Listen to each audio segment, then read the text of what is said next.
Baik, pemirsa, kita kembali bersama dengan program Impact bersama saya Peter Gonta dan seorang yang saya kagumi, Menko Polhukam, Pak Mahfud MD. Kita di sini ada satu pertanyaan dari Yeti Nurhayati. Saya ingin setelah ada Pak Mahfud MD di dalam pemerintahan, ada gebrakan-gebrakan dalam penegakan hukum, terutama rasa adil dalam penegakannya. Karena saya masih ingat sekali waktu Pak Mahfud hadir dalam talk show Ultah TV One dengan para tokoh yang dihadirkan oleh TV One sebelum beliau menjadi menteri statesman yang sangat mewakili keinginan masyarakat, yaitu bicara tentang rasa adil. Rasa adil. Iya. Jadi begini, pertama sekarang saya itu ada di eksekutif, di mana menegakkan hukum itu saya menjadi bagiannya di proses-proses awal, kemudian di proses eksekusi. Tapi proses peradilannya saya akan tidak ikut. Saya dulu memang selalu mengatakan begini, hukum itu belum tentu adil. Oleh sebab itu, hukum belum tentu adil. Belum tentu adil. Hukum itu pedoman-pedoman yang sifatnya abstrak, sedangkan keadilan itu konkretnya. Oleh sebab itu sering sekali hukum yang berupa pedoman itu tidak adil. Makanya waktu saya menjadi ketua MK, sering sekali saya membuat putusan yang keluar dari aturan hukum. Yang tidak ada boleh dalam hukum, tapi saya buat merasa adil. Merasa adil dan rakyat puas. Misalnya, ketika dulu saya di MK menyetel kaset kolusi antar pejabat penegak hukum, mulai dari kepolisian, kejaksaan, pengacara yang akan mengkriminalisasi orang, kan jelas sekali. Menurut undang-undang dalam pembuktian pengujian undang-undang, apa itu kan kasus, bukan undang-undang. Tapi saya setel aja, gitu. Akhirnya berdasar itu saya membuat keputusan bahwa undang-undang ini harus dibatalkan karena berpotensi dikolusikan. Disitulah rakyat kan senang pada waktu itu. Itu melanggar aturan. Pun ketika saya membuat pilkada harus diulang. Di undang-undang tidak boleh. Yang boleh ngulang pilkada itu hanya KPU. Kita buat putusan. Saya ngelanggar undang-undang karena hukumnya tidak adil. Oleh sebab itu saya selalu katakan, mari kita bangun keadilan. Karena hukum itu alat untuk menegakkan keadilan. Kalau hukumnya tidak adil, hukum dalam arti abstrak tuh, kita buat putusan. Jaksa juga harus kreatif, polisi juga harus kreatif untuk itu, gitu. Nah, kalau ikut hukum semata-mata dalam arti formal itu bisa dimain-mainkan, Mas Peter. Anda bisa pakai pasal ini, Pak Mahfud bebas. Kalau pakai pasal ini, itu dihukum. Mau bebas atau mau dihukum? Oh, saya mau bebas, bayar berapa? Kan gitu aja. Kalau mau pasal-pasal ya, kalau mau pasal-pasal. Tapi kalau mau moral, itu beda. Pak Menko, Pak Menko mengatakan tadi bahwa hukum itu di luar pemerintahan. Iya. Departemen proses hukum, penegakannya. Departemen Hukum dan Hak Asasi Manusia, menterinya di bawah presiden. Iya, tetapi itu dalam proses perumusan peran pembuatan hukum oleh presiden. Yang saya katakan tadi. Hakim-hakim di pengadilan itu di bawah siapa? Di bawah Mahkamah Agung. Dulu, zaman Pak Harto, agak terkendali karena zaman Pak Harto itu korupsi diatur betul. Hakim pada waktu itu di bawah Menteri Kehakiman. Sehingga takut pada Menteri Kehakiman. Sekarang hakim dibebaskan, independen menurut Undang-Undang Dasar. Karena bebas lalu main sendiri-sendiri kan. Apa perasaan seorang Mahfud MD dan Presiden Joko Widodo kalau melihat ada seseorang yang melakukan satu tindakan yang betul-betul menyakitkan dan kemudian oleh hukum, yaitu yudikatif, memberikan satu keputusan yang sangat tidak adil? Apa rasanya? Mengeluh Presiden. Jadi tahu rasa masyarakat. Saya sering diskusi dengan Presiden. Itu pernah duduk sama-sama ngobrol masalah ini? Oh, sering saya. Presiden kadang-kadang Pak Menteri, Pak Menko, itu gimana kok orang dituntut hanya sekian, kalau orang dihukum hanya sekian, Pak? Itu udah proses pengadilan, saya bilang. Saya juga sedih. Bapak juga enggak boleh ikut campur. Tugas Bapak menghadirkan terdakwa, bukan lalu menentukan hukumannya, menentukan ya itu biar pengadilan. Kesannya pemerintah enggak serius, tapi orang sudah tahu kalau ahli hukum bahwa itu urusan pengadilan di mana presiden enggak boleh ikut. Itu presiden sering begitu. Kalau ada sesuatu panggil, gimana itu kok begitu hukumnya? Coba dong dikoordinasikan. Saya pernah juga diskusi masalah tanah. Mas Peter kalau tahu masalah tanah di Indonesia itu banyak ribuan kasus tanah itu udah menang di pengadilan tidak bisa dieksekusi. Banyak yang kalah juga. Itu mau menyelesaikannya gimana? Kadang-kala ini kebanyakan yang kalah rakyat kecil ya? Kebanyakan yang kalah rakyat kecil. Di Jakarta ini ada orang, waktu saya ketua MK, ada orang tanahnya hilang, diambil oleh pengembang gitu. Lapor ke polisi ditangkap, malah dihukum. Kenapa? Dia kata polisi, kamu menempati tanah orang secara tidak sah. Loh, saya sejak nenek moyang di sini katanya. Tapi sudah ada sertifikat atas nama pengembang. Lalu diusir dia. Karena maksa dihukum katanya nyerobot tanah orang. Padahal semua orang tahu dia di situ sejak ayahnya, kakeknya dulu. Nggak ada guna ombudsman ya? Belum ada gunanya. Mudah-mudahan ada gunanya ombudsman. Pertanyaan berikut. Hukum. Asik ya. Berat ini wawancara dengan Pak Mahfud. Hukum sita triliunan dipercepat. Bisa? Triliunan. 14 triliun, 10 triliun, 8 triliun. Apa Bapak maksudnya? yang tadi Bapak katakan itu diproses sedemikian rupa, kemudian disita untuk negara dulu. Sementara orang-orangnya yang nunggu, ada teman saya Pak sendiri, 180 miliar. Dia ditipu dan 1 sen pun tidak kembali. PKPU memberikan keputusan akan dikembalikan dalam waktu 7 tahun dan hanya 30%. Adil? Ya mungkin tidak adil ya, tetapi itu kan pengadilan. Pengadilan memutuskannya kadang-kala menurut pengadilan. saya. Iya kan pengadilan yang memutus. Adil. Iya, pengadilan, namanya pengadilan, tapi tidak adil. Kata orang itu sulit mencari keadilan di pengadilan. Ya orang yang merasa diperlakukan tidak adil. Tapi ginilah, agar kita tidak terlalu pesimis, ya kita alhamdulillah sudah punya pengadilan.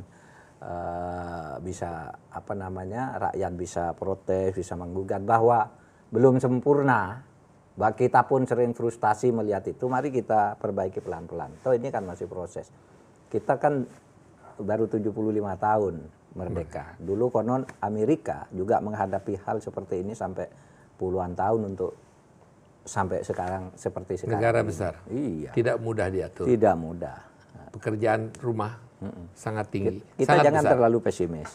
Optimis saja Pak ya. Harus optimis. Apalagi kita melihat sekarang bahwa menteri sudah bisa berbicara demikian seperti terbuka. Kalau dulu ini nggak boleh merupakan menteri. satu kemajuan. Iya. Pak, di sini ada satu pertanyaan yaitu mengenai perbedaan-perbedaan daripada ras, suku dan agama.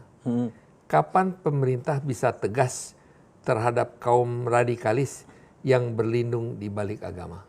Kan sudah tegas pemerintah. Kalau dalam pembuatan aturannya sudah tegas ya. Pertama, radikalisme itu kan munculnya pada sikap intoleran, pada teror. Teror sudah kita habisi. Kemudian bukan kita habisi, kita lawan habis-habisan. Kemudian sikap radikal yang ketiga muncul dalam bentuk wacana untuk mengubah sistem ideologi, sistem ketatanegaraan dan ideologi. Nah itu organisasinya sudah kita larang, tidak boleh ada itu. Apa kurang tegas? Nah kalau bentuknya pidana kan terus ditindak. Artinya sekarang dari sudut aturan sudah tegas sebenarnya. Tapi kita mau menindaknya bagaimana kalau orang misalnya tidak melakukan tindak pidana. Radikalisme dalam bentuk wacana itu kita lawan dengan wacana juga. Melalui pendidikan, penyuluhan dan sebagainya. Tapi kalau sudah dalam bentuk kekerasan kan tidak ada yang dibiarkan. Malah dikatakan tindakan kita terhadap teroris itu sangat-sangat keras. Kan tidak ada kan teroris yang dibiarkan, dikejar sampai ke radikalisme itu adalah satu pandangan. Ya pandangan. Belum tentu itu merupakan satu perbuatan yang sebetulnya perbuatan. Ya ada 3. Ya. Perbuatannya ada 3. Dari radikalisme itu, radikalisme satu pandangan bahwa ingin mengganti yang ini karena ini tidak cocok. Lalu ekspresinya dalam perbuatan sikapnya takfiri namanya, menyalahkan orang, intoleran. Yang kedua teroris, membunuh orang. Lalu yang ketiga adu gagasan. Ya kan? Kita sudah punya instrumen. Oleh sebab itu ada undang-undang yang mengatur tentang deradikalisasi. ada yang mengatur tentang bagaimana memberantas teror, ada yang bagaimana mengatur tentang faham. Gitu kan semuanya sudah diatur. Tapi bahwa ya itu tadi, karena kita demokrasi, ketika kita akan bertindak lalu ada yang membela itu melanggar HAM dan sebagainya. Kita harus hati-hati juga, polisi kadang-kala juga, polisi, tentara gitu, kalau mau bertindak itu harus super hati-hati karena wah nanti itu dituduh melanggar HAM gitu. Mahfud MD berterus terang menunjukkan hal-hal yang pesimis tapi merasakan optimisme yang luar Harus biasa. optimis ya, betul. Berapa generasi untuk memperbaiki ini? Satu generasi, 5 tahun, 10 tahun, 15 tahun? Berapa lama kita perlu untuk melakukan ini? Mudah-mudahan dalam 3 kali pemilu lagi sudah 15 tahun kemudian. 15 tahun, mudah-mudahan ya. Generasi-generasi baru yang di belakang kita ini sepertinya bagus-bagus nih anak milenial. Tinggal dibukakan pintu mereka untuk itu ngatur negara ini. Apa yang ingin dilihat oleh Pak Menko pada waktu Bapak pensiun? Pada waktu Bapak pensiun, 5 tahun, 10 tahun, 15 tahun, 20 tahun yang akan datang, apa yang impian dari seorang Mahfud MD melihat keadaan hukum di Indonesia?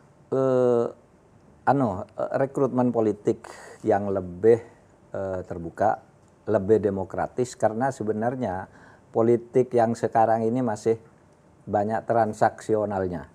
Siapa yang dekat siapa bisa memberi keuntungan apa, itu yang kadang-kala bisa tampil sebagai pemimpin. Nah mudah-mudahan ke depannya ini semakin berkurang. Pada saat saya nanti berhenti dari jabatan, mudah-mudahan itu sudah berkurang sehingga generasi berikutnya tuh ibarat gelombang lebih keras lagi untuk membawa kita. Saya belum melihat Pak Mahfud akan berhenti dan kapan, buat saya pun menjadi pertanyaan. 2024. Saya tidak tahu 2024. Selalu saya mengatakan masih saya mempunyai aspirasi untuk lebih memperbaiki. Iya tentu untuk lebih memperbaiki, tapi kan tidak harus bekerja sendiri juga. Bisa ikut memberi pemikiran. Saya itu menulis atau ditulis dalam sebuah biografi judulnya Mengalir. Saya mengalir aja.